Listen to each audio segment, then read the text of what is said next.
Indian aviation industry. If we look into the civil aviation industry, we have seen the turbulent times because of the pandemic COVID-19, what we have. Still, it's not completely immune to that. If we look into the kind of numbers, how this sector has moved, then the sector is currently taking people, the throughput, if we see, is around 3 to 4 lakh people per day, which amounts to 140 to 145 million people per year. And that is a number of people moving on our air flights, aircrafts. And the idea is to take this number to 400 million people per year, which will be much beyond the revival of the pandemic hit aviation industry.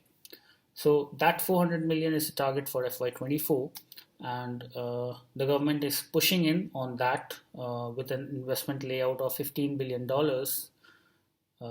from Airport Authority of India and private players in the form of we have seen the series of leasing out of airports happening around, and more is to come in the coming months, years. And private investors, private players are coming in to bring in efficiency and operational improvements and improve the profitability of the Airport Authority of India and the private players, and to increase the capacity. We are also seeing new airports, greenfield projects coming in, brownfield projects happening. Greenfield, definitely Jewar Airport is there, which is coming up in the coming years. So overall, we see this sector is increasing. If we talk in terms of fleet size, currently India is around 710 aircraft we have, and so that is the with a weekly capacity of 25,000 flights per week.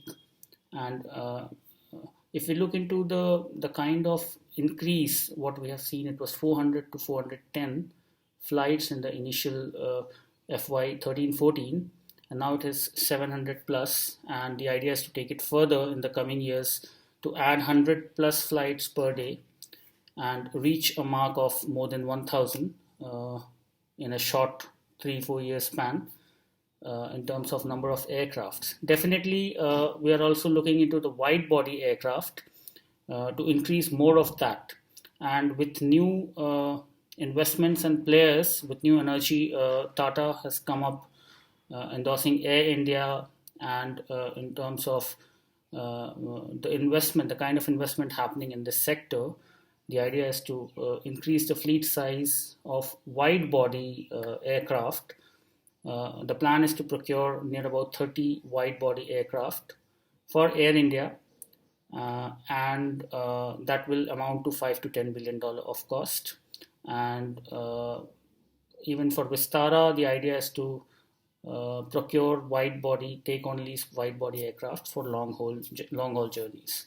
So those are there. Even in narrow body, we have definitely Indigo, Go Air, and all the budget airlines are there, which are planning to expand.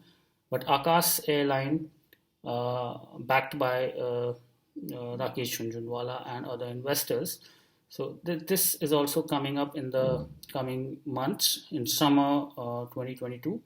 And the idea is to expand their fleet, increase, put in their fleet size of 18 to begin with over the next 12 months, and then take it to more than 70 over 5 years in the narrow body aircraft sector.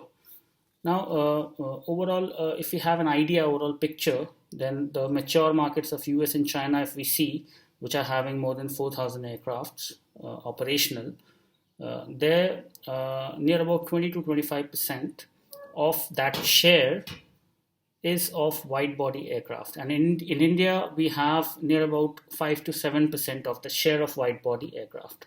So that market will also increase as the Indian market will mature to more flights, to more number of flights. And there we have a huge space. Firms like GE Aviation, which are powering this wide body aircraft, have a huge scope of expanding in terms of providing support with this capacity in the Indian civil aviation sector. So a lot is to be observed in this sector, and the growth rate is expected to be very high because of the kind of investments and the government support and the environment what we have and the demand as well. Thank you.